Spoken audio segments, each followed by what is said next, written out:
La hora de la verdad, para pensar y analizar las noticias de Colombia y el mundo. La hora de la verdad, en la red de Radio Red RCN, con Fernando Londoño Hoyos.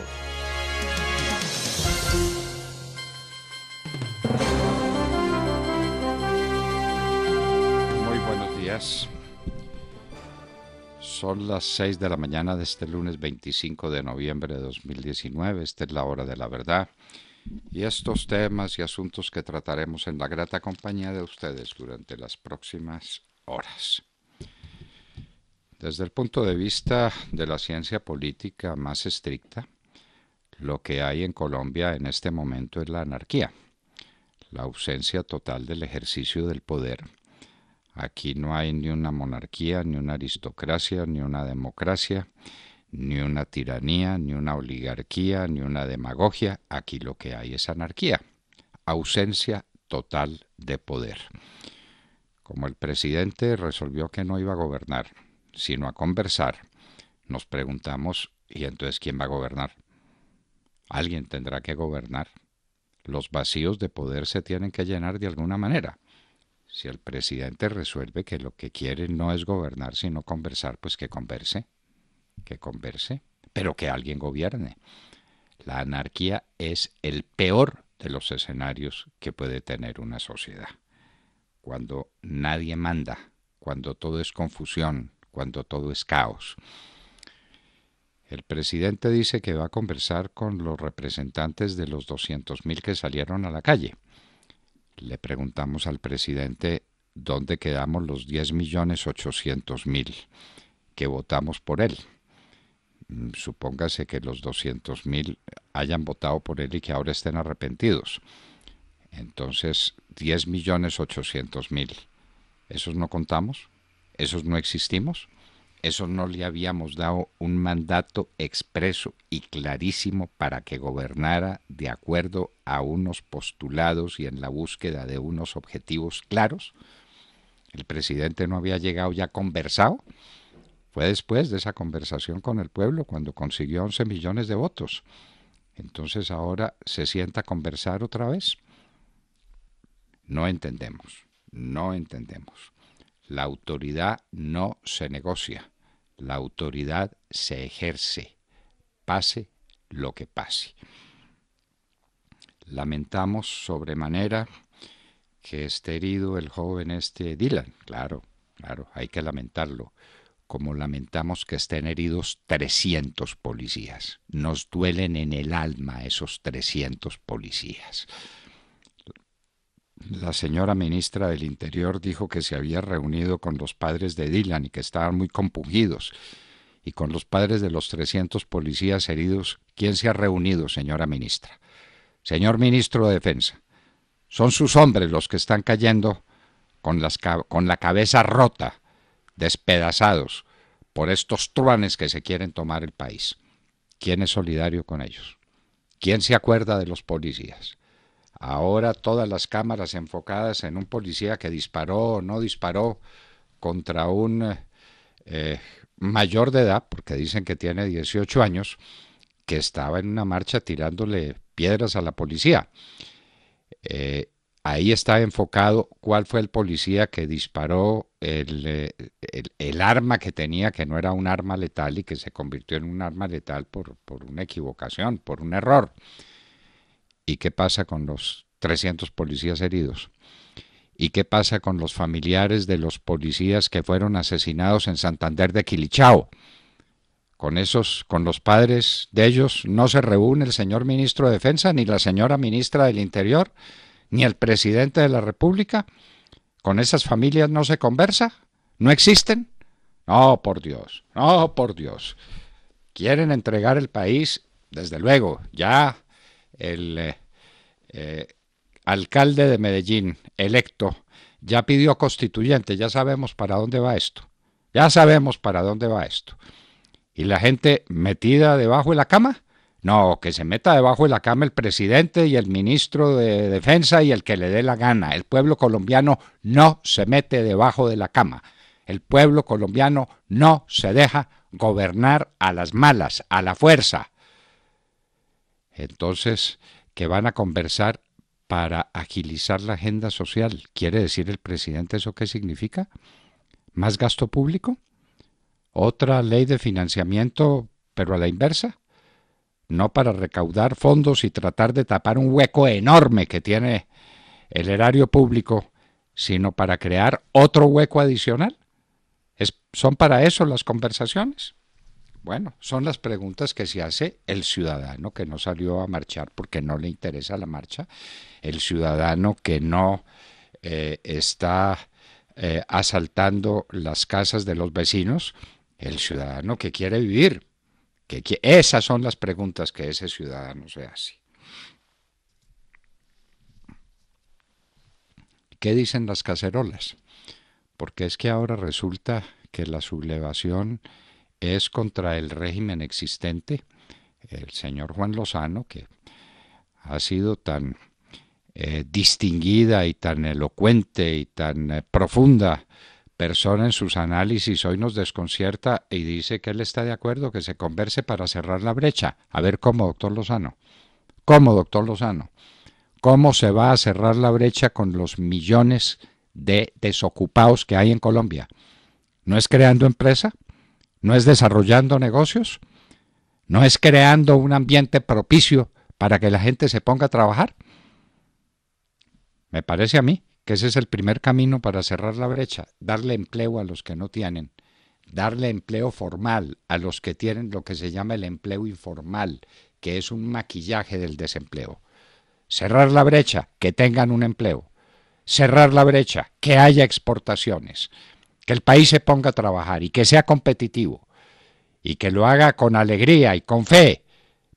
Pero ¿qué es esto, por Dios? ¿Qué es esto? La falta absoluta y total de gobierno, lo que se llama en ciencia política la anarquía. Elecciones en Uruguay.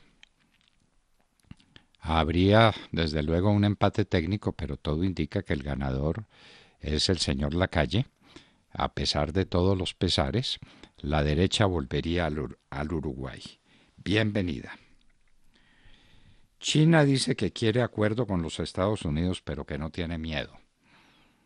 Eso cuando avanzan unas conversaciones que todo el mundo espera que tengan un final feliz y que finalmente haya libertad de comercio dentro de reglas claras y dentro de un ambiente competitivo soportable.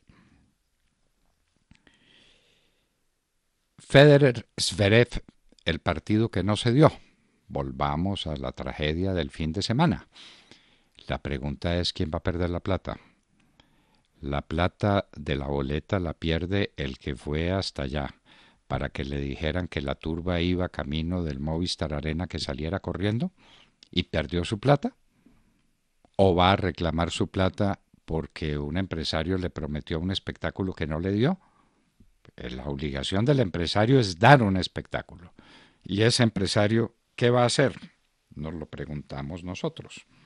Pero no se preocupen, todo es obra de los vándalos. Aquí los que marchan, marchan en paz. Los que tiran piedra y los que están con la cabeza cubierta y los que descalabran al policía más próximo, esos son los vándalos. Los que están detrásito, al lado, empujando, incitando, esos son los pacíficos marchantes o marchistas, ¿qué serán? 3 policías muertos y 12 heridos por atentado en Santander de Quilichao. Esos no importan. A la ministra del Interior no le interesan. Al comandante de la policía se le olvidaron sus hombres. Y ni hablar del ministro de Defensa. Terrible atentado. Como hay otro atentado, otro no, 2 atentados en Saravena al oleoducto Cañonimón-Coveñas. ¿Eso qué importa, verdad? Ahí una quebrada quedó también inutilizada para siempre. Nos siguen robando el país a pedazos, pero eso no importa. Eso no importa. O los citarán a conversar. Es posible que el presidente Duque quiera conversar con los atacantes de los oleoductos. Es lo que dicen. El Senado de Bolivia aprueba nuevas elecciones.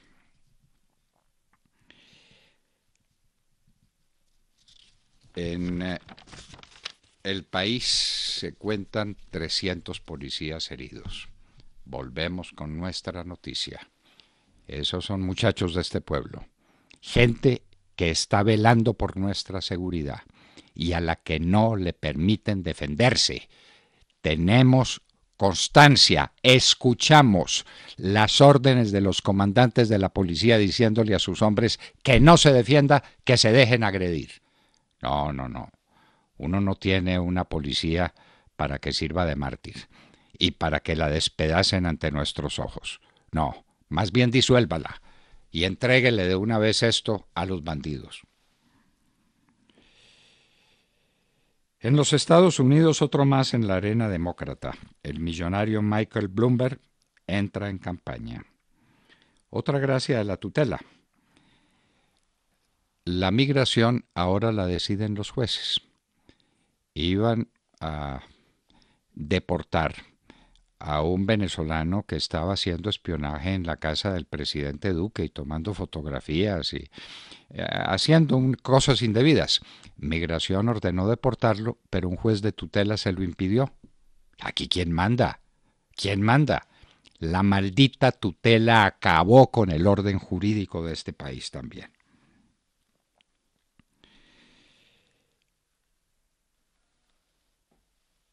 Se suicida otra gran actriz surcoreana, amiga de la que ya se había suicidado.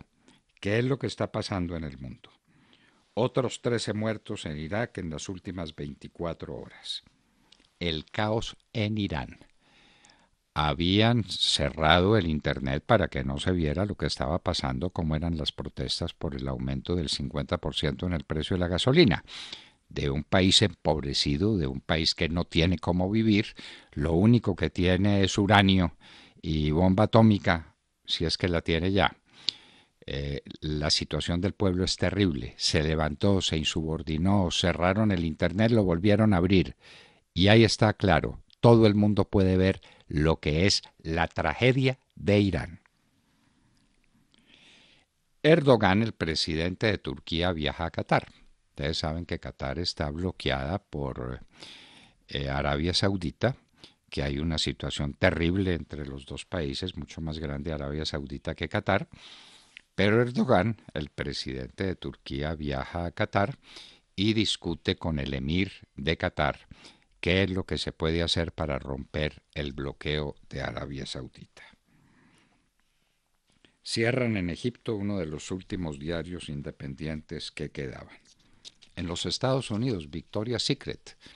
No hay señora tal vez en el mundo que no pretenda tener un brasier o una ropa interior muy distinguida de Victoria's Secret, pues les contamos que está en crisis económica. Ha suspendido un desfile de modas tradicional que era desde el año 2001. Siguen los incendios en Australia. Muertos miles y miles de koalas. Las autoridades de California dicen haber prevenido 2 tiroteos en colegios de la región de Los Ángeles. Y una noticia de última hora. Louis Vuitton, una de las más grandes empresas del mundo, cuyo dueño figura entre los 10 hombres más ricos, ha comprado la famosísima firma de joyeros Tiffany por la módica suma de 16 billones de dólares. 16 billones de dólares. 16.000 millones de dólares. Y en Hoy en la Historia, en un día como hoy, podríamos decir que empieza la tragedia de Cuba cuando el buque Granma, que lleva a Fidel Castro y a unos 80 de sus bandidos, el número de los que se embarcaron en Tuxpan todavía se discute, pero en un día como hoy se hicieron a la mar para llegar a Cuba y para empezar su viaje a la Sierra Maestra, y con ese viaje la tragedia del pueblo cubano que dura hasta hoy. De todo esto y de mucho más hablaremos con ustedes en las próximas horas, en la hora de la verdad. Y los invitamos a seguirnos a través de la señal de audio en alta calidad en TuneIn, en donde nos encuentran como La Hora de la Verdad. Asimismo, los invitamos a sintonizarnos en los diales 710 AM en Medellín, 1200 AM en Cali y 970 AM en Bogotá. Y recuerden que estamos presentes en nuestra cuenta de Twitter, @Hora de la Verdad. A través de esta cuenta pueden seguir el minuto a minuto de nuestras emisiones. Los invitamos también a seguir nuestra transmisión a través de Facebook Live, con nuestra señal en vivo y todo el contenido de nuestras emisiones que está disponible en nuestro canal en YouTube. Tenemos también cuenta en Instagram. Ahí estamos compartiendo historias, videos, imágenes y todos los acontecimientos del país. Síganos en @La Hora de la Verdad Oficial. Y no olviden visitar nuestra página de internet www.lahoradelaverdad.com.co, en donde pueden sintonizarnos y compartir sus opiniones a través del chat. En Colombia son las 6 de la mañana, 17 minutos. Continuamos con las noticias. No se despeguen de la sintonía. Personajes en Radio Red, La Hora de la Verdad y Bogotá AM/PM se unen para regalarle una sonrisa a nuestros niños del Instituto Nacional de Cancerología. Tráiganos sus regalos a las instalaciones de RCN Radio, calle 37, número 13A19, barrio Teusaquillo en Bogotá, porque nuestros niños merecen una feliz Navidad.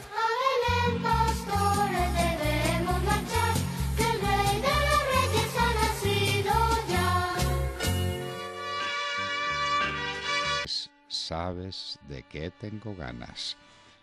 Cada colombiano se pregunta, ¿sabes de qué tengo ganas? De muchas cosas, no hay duda ninguna.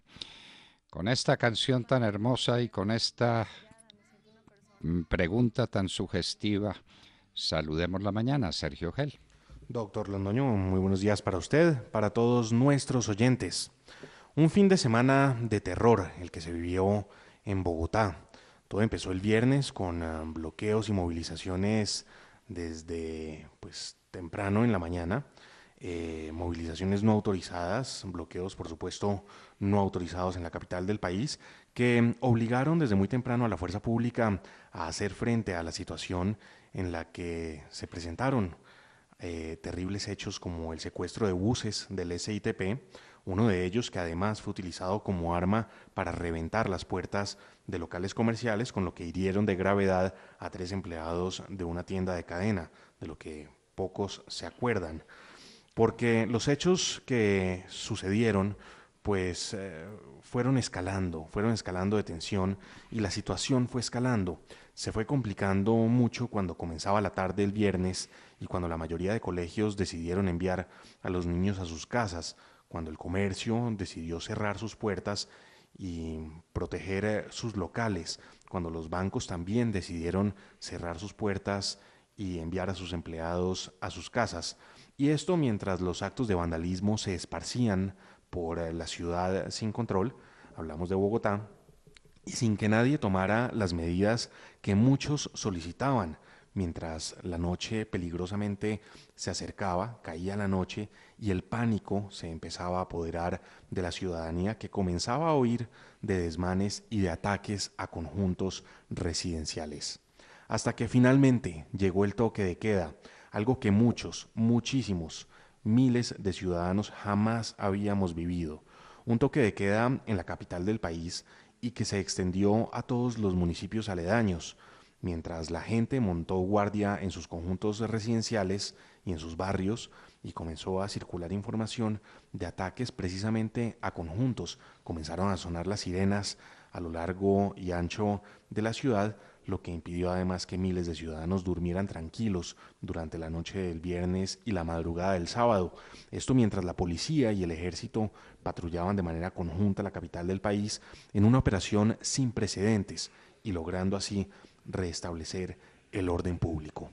Orden público que en Bogotá estaba siendo restablecido, pero que en departamentos como el Cauca estaba siendo seriamente afectado, con una inmensa explosión de una carrobomba en Santander de Quilichao, una tragedia de la que hablaremos más adelante, con 3 policías fallecidos. Pero mientras tanto en Bogotá, en la capital del país, la situación retornaba parcialmente a la normalidad, dejando un saldo terrible, un saldo que a hoy tenemos de más de 300 policías heridos por todas las marchas, por todos los desmanes que han ocurrido. Y bueno, el sábado luego de ese amanecer de tensa calma, se volvió a convocar, se volvió a promover una marcha, cacerolazos, y allí se fue también organizando la gente y allí ocurrieron también nuevamente desmanes, un sábado también de bastante tensión, en el que pues la ciudadanía dice ya no aguantamos más. Vamos a ver qué va a pasar esta semana. Lo cierto es que para el día de hoy se anunciaron ya nuevas movilizaciones, se anunciaron nuevos bloqueos. La fuerza pública, por supuesto, está en máximo estado de alerta, pero lo cierto es que la capital del país vivió una situación este fin de semana como jamás la había vivido en los últimos años. Una situación de verdadero caos, de verdadero pánico, y bueno, hay que decirlo, afortunadamente se ha logrado restablecer el orden público, pero el saldo que queda de estos hechos pues es bastante complicado, más de 300 policías heridos.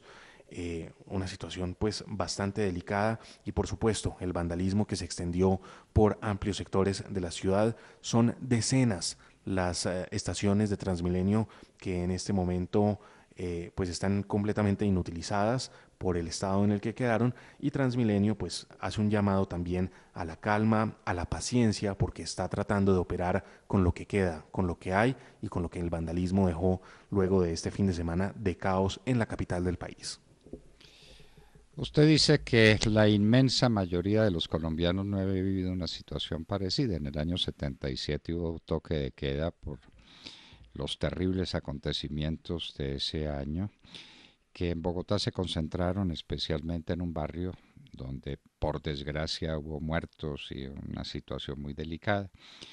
Y en el año 70, cuando el presidente Carlos Lleras Restrepo ordenó el toque de queda, miró su reloj y dijo: el que a las 8 de la noche esté en la calle lo hará por su cuenta y riesgo. Las calles quedaron vacías, no hubo una persona en las calles. A este toque de queda, ¿quién le paró atención? Nadie. No, no, y Nadie. mire, yo debo decirle una cosa, doctor Londoño. Empezaron a circular videos que falsamente acusaban a la policía de estar repartiendo vándalos en los conjuntos residenciales. ¿Qué pasó? Que mucha gente se quedó sin poder llegar a sus casas y la policía los fue recogiendo y los fue acercando a sus casas.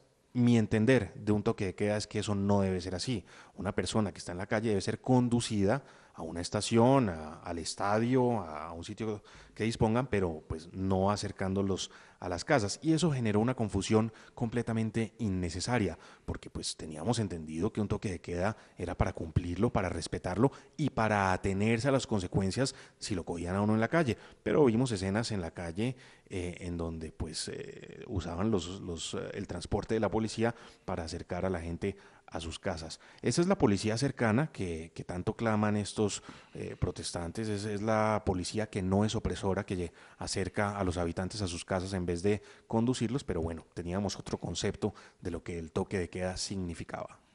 En muchos barrios siguieron las reuniones, los gritos, los cacerolazos. A nadie le importó el toque de queda. Es que algo va de Carlos Lleras al presidente actual, ¿sabe usted? Bueno. Sí, señor. Y mire, le confirmo el dato, doctor Londoño. En este momento son 23 las estaciones de Transmilenio que están fuera de servicio. 23.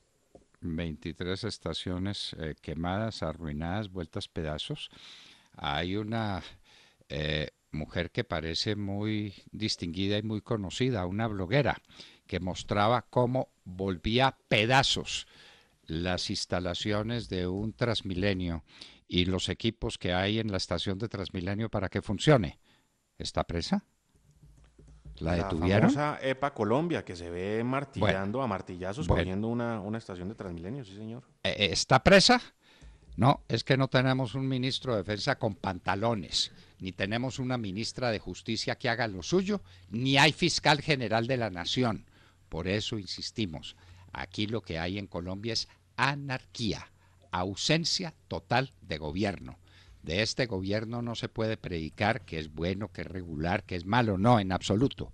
es que no existe, no hay gobierno. Lo que hay en Colombia es la anarquía. Y como estamos en un proceso de anarquía, en lugar de conversar, en lugar de gobernar, vamos a conversar.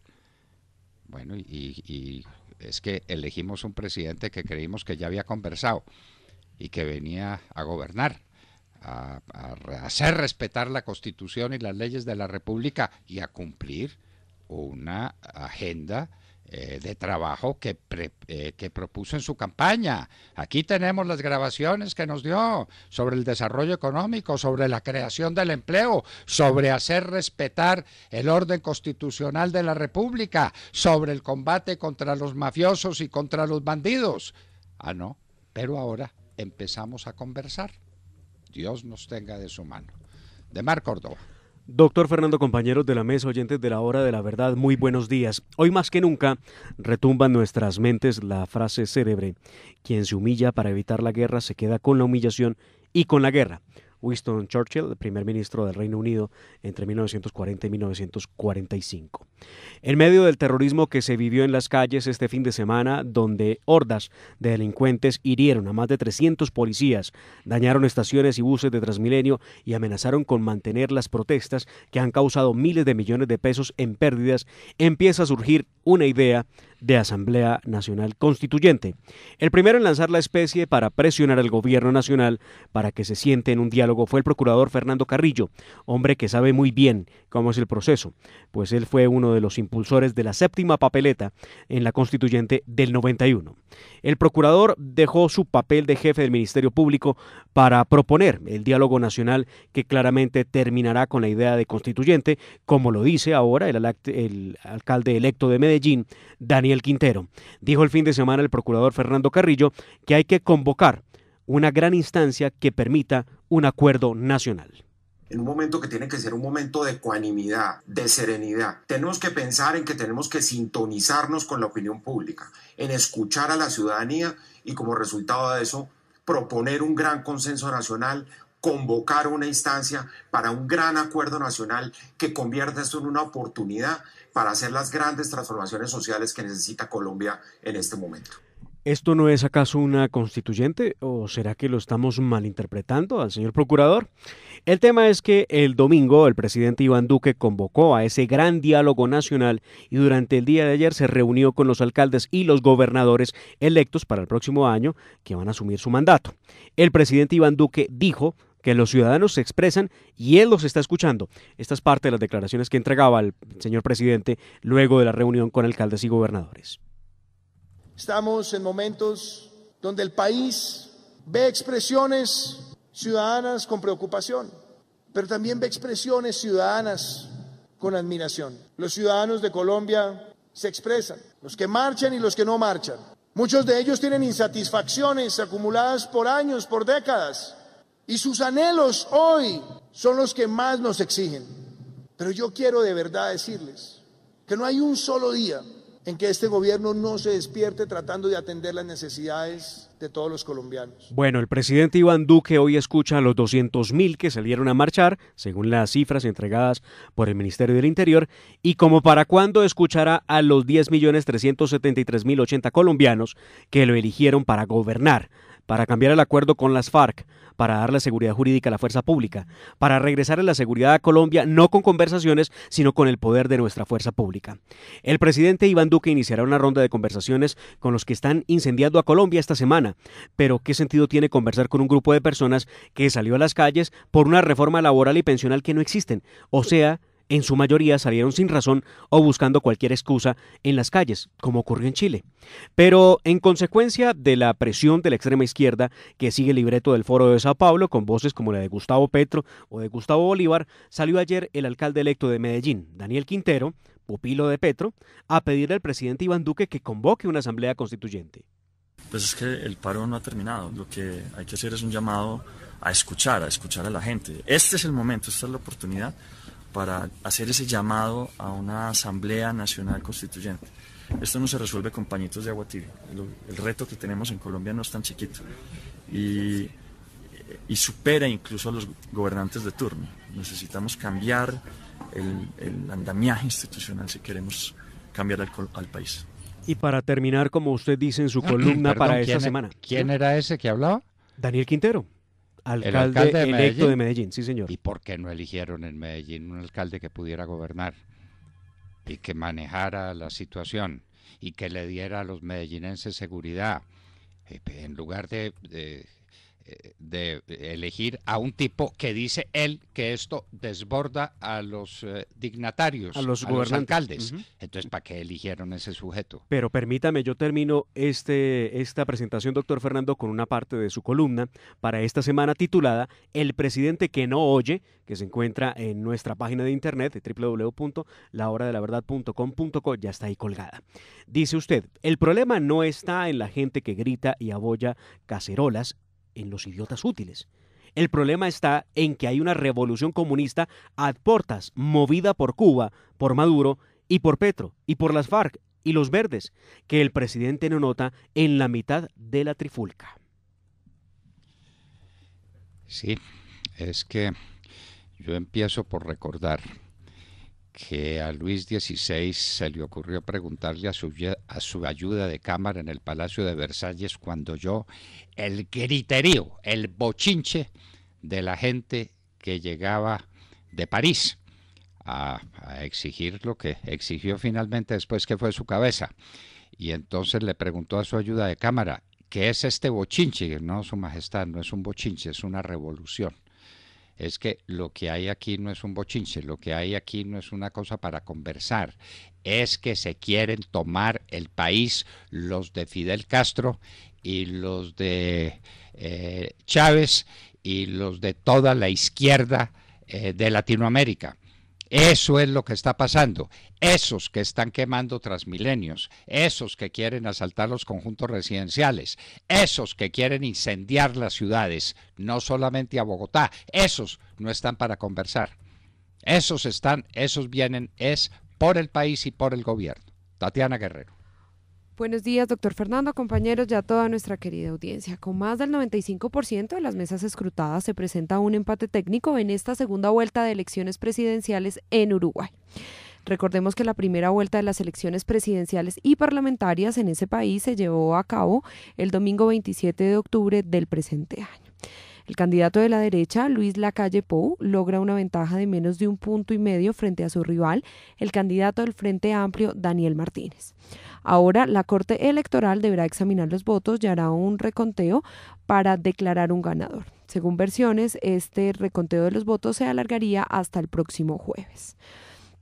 Estas elecciones han sido de infarto y el vuelco ha sido totalmente inesperado, pues hace 48 horas los sondeos le daban una amplia ventaja a Lacalle Pou frente a su rival. Según versiones, se especula que hubo un voto oculto a favor de la izquierda y también se habla del posible impacto de un video del general Manini Ríos, jefe de las filas del partido de extrema derecha Cabildo Abierto, quien pide en el video y les envía un mensaje a todos los soldados para pedirle su voto. Se dice que otro factor que se señala de esta pérdida o de este empate técnico, porque no es una pérdida, es un empate técnico, es una gran movilización de los uruguayos en el exterior que viajaron en grandes cantidades para votar a favor de la izquierda. Otros hablan de un posible fraude electoral a favor de Daniel Martínez. Los sondeos publicados la semana pasada de la votación le atribuían entre 5 y 6 puntos de ventaja a las coaliciones de derecha y con una cifra de indecisos que rodeaba el 6%.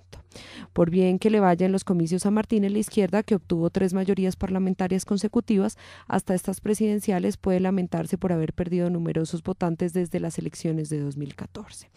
Esta es la situación que se vive en Uruguay. Ahora le queda a la POU buscar alianzas en caso de que se den otras elecciones electorales para poder ganar la presidencia.